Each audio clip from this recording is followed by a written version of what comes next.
Hello friends, welcome to சமையல்.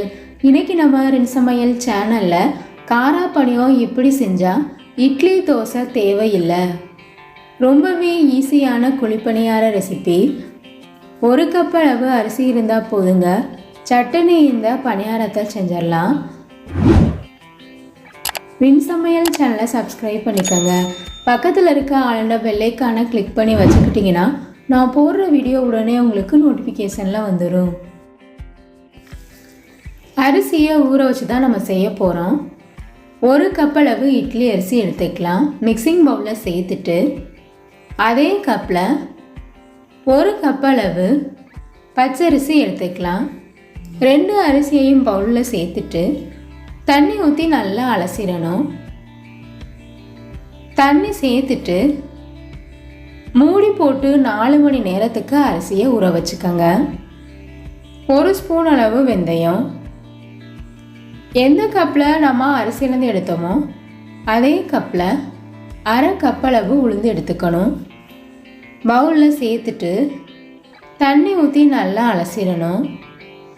தண்ணி சேர்த்துட்டு அரிசி கூடயே உளுந்தையும் நம்ம ஊற வச்சிடலாம்.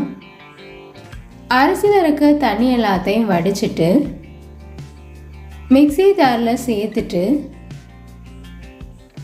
கொரகொரப்பாக அரைச்சி எடுத்துக்கணும். தண்ணியும் தேவைப்பட்டதுன்னா கொஞ்சமாக சேர்த்து அரைச்சி எடுத்துக்கோங்க. மாவை கொரகொரப்பாக அரைச்சி எடுத்தாச்சு. இட்லி மாவு பழத்துக்கு கெட்டியாக அரைச்சி எடுத்துக்கோங்க. தண்ணி தேவைப்பட்டதுன்னா பனியாரம் ஊற்றும் போது சேர்த்துக்கலாம். இது கூட கொஞ்சமாக உப்பு சேர்த்துட்டு மாவை நல்லா கலந்து விட்டுறணும். மூடி போட்டு மூடிட்டு 8 மணி நேரத்துக்கு மாவை அப்படியே வச்சிடலாம். இப்போ பாருங்கள், மாவு நல்லா பொங்கி வந்துருச்சு.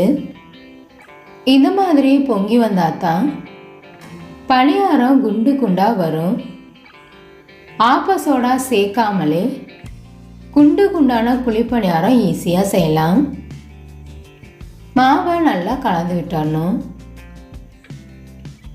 நான் இனிப்பு பணியாரத்துக்கு கொஞ்சமாக மாவெடுத்து வச்சுட்டு அதுக்கப்புறமா காரப்பணியாரம் செய்ய போகிறேன். காரப்பணியாரத்துக்கு கடாயில் 2 ஸ்பூன் அளவு எண்ணெய் சேர்த்துக்கோங்க. எண்ணெய் சூடானதுக்கு அப்புறமா 2 வரமிளகாய் சேர்த்துக்கலாம்.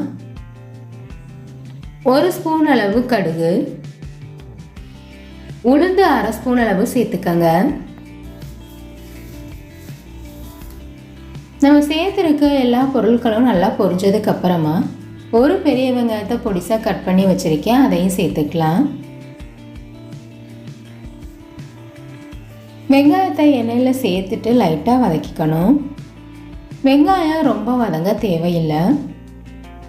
இது கூட பச்சை மிளகாய் 2 பொடிசாக கட் பண்ணி வச்சுருக்கேன், அதையும் சேர்த்துக்கலாம். காரத்துக்கு தகுந்த மாதிரி மிளகாயை கூடவோ குறையவோ சேர்த்துக்கோங்க. பொடிசாக கட் பண்ணி வச்சுருக்க கொத்தமல்லி இலைகள் சேர்த்துக்கலாம். கருவேப்பிலையும் பொடிசாக கட் பண்ணி வச்சுருக்கேன், அதையும் சேர்த்துக்கணும். நாம் சேர்த்துருக்க கொத்தமல்லி கருவேப்பிலையை லைட்டாக எண்ணெயில் வதக்கி விட்டுக்கோங்க. இந்த மாதிரி வதக்கிட்டு குழிப்பணியாரம் செய்யும்போது சாப்பிட்றதுக்கு ரொம்பவே டேஸ்ட்டாக இருக்கும்.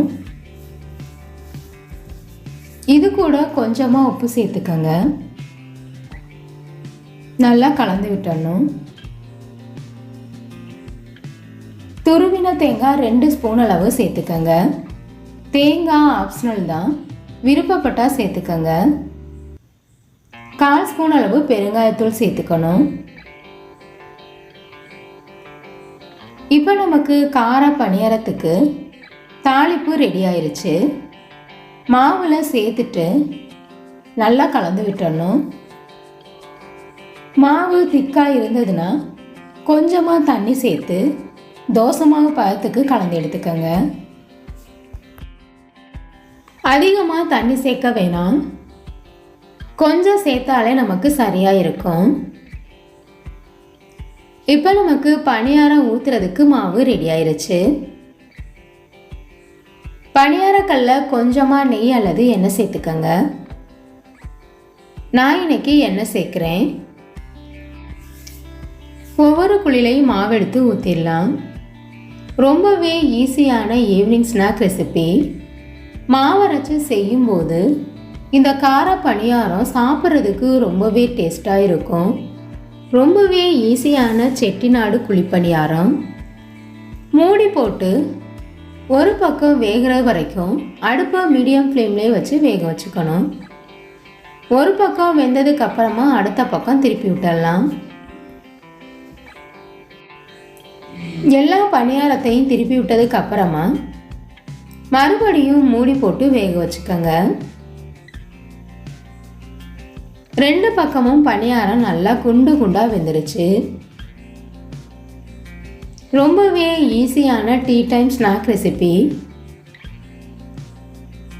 குண்டு குண்டுன்னு செட்டிநாடு கார பணியாரம் ரெடி ஆயிடுச்சு. இந்த ஈஸியான ஸ்நாக் ரெசிபியான குழிப்பணியாரம் உங்களுக்கு பிடிச்சிருந்ததுன்னா சமையல் சேனலை சப்ஸ்கிரைப் பண்ணிக்கோங்க ஃப்ரெண்ட்ஸ். பணியாரம் உங்களுக்கு பிடிச்சிருந்ததுன்னா மறக்காமல் ஒரு லைக் கொடுங்க ஃப்ரெண்ட்ஸ். கமெண்ட் பண்ணுங்கள், ஷேர் பண்ணுங்கள். பக்கத்தில் இருக்க ஆளுள்ள பெல்லைக்கான கிளிக் பண்ணி வச்சுக்கிட்டிங்கன்னா நான் போடுற வீடியோ உடனே உங்களுக்கு நோட்டிஃபிகேஷனில் வந்துடும். Thank you friends.